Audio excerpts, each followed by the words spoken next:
question is, Muslims pray 5 times a day. Why don't we Catholics and other religions pray 5 times a day? Is there any explanation for this? As far as the second question is concerned, why do Muslims pray 5 times and we Christians, we pray less? The reason is, we Muslims, Salah is a sort of programming towards righteousness. See, normally people, they say pray. Pray is not the right translation of Salah. Pray means to ask for help. In Oxford Dictionary, pray means beseech. In Salah, we don't merely ask for help. Besides asking for help, we are getting guidance from Allah subhanahu wa ta'ala.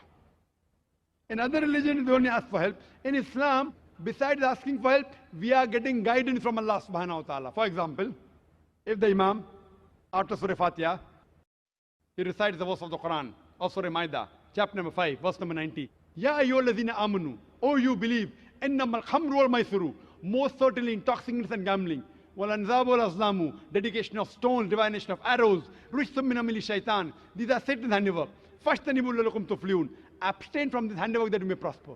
Here we are getting guidance from Allah subhanahu wa ta'ala in our salah, that don't have intoxicants, don't gamble, don't do fortune telling, don't do idol worship.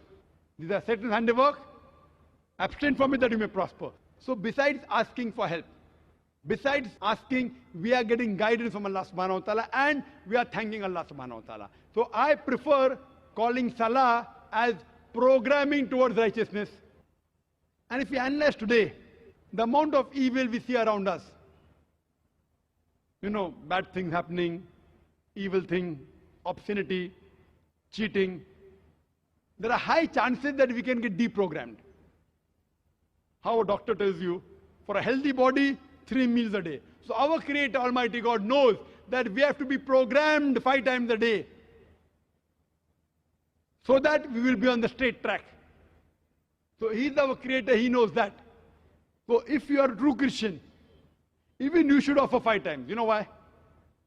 Because if you read your scriptures, the book of Acts, like how we do ablution, Surah Maida chapter 5, verse number 5, that you have to wash your hands, wash your face, rub the head with water, and wash the feet up to ankle.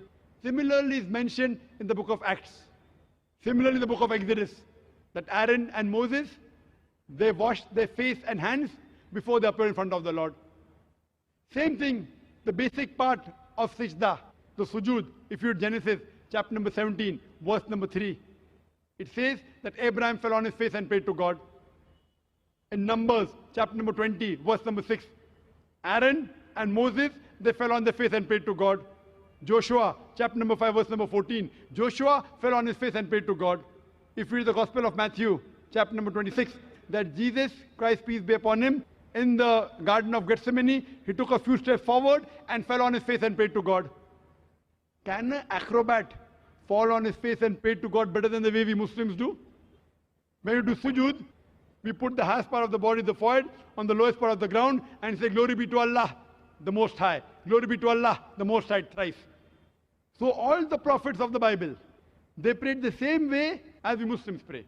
And Jesus Christ, peace be upon him, said in the Gospel of John, chapter number 16, verse number 12 to 14, I have many things to say unto you, but ye cannot bear them now. For he, when the Spirit of truth shall come, he shall guide you unto all truth. He shall not speak of himself. All that he hears shall he speak. He shall glorify me. Now Jesus Christ, peace be upon him, said that wait for the Spirit of truth, talking about Muhammad, peace be upon him. And there are various references of Prophet Muhammad, peace be upon him, in the Old Testament as well as the New Testament. If you read the New Testament, in the book of Deuteronomy, chapter number 18, verse number 18, in the book of Deuteronomy, chapter number 18, verse number 19, in the book of Isaiah, chapter 29, verse number 12, in the Song of Solomon, chapter number 5, verse number 16, all of these references speak about the coming of the last and final messenger, Prophet Muhammad, peace be upon him. Even in the New Testament, Gospel of John, chapter number 14, verse number 16, Gospel of John, chapter number 15, verse number 26, Gospel of John, chapter number 16, verse number 7, Gospel of John, chapter number 16, verse number 12 to 14, all of these references speak about the last and final messenger, Prophet Muhammad, peace be upon him. So if you're a true Christian, if Christian means a person who follows the teachings of Jesus Christ, peace be upon him, we Muslims are more Christian than the Christians themselves. If you're a true Christian, you have to follow the teachings of Prophet Muhammad, peace be upon him, and do ablution before Salah. You should do sujood, and you should pray 5 times a day. Hope that answers the question. Thank you.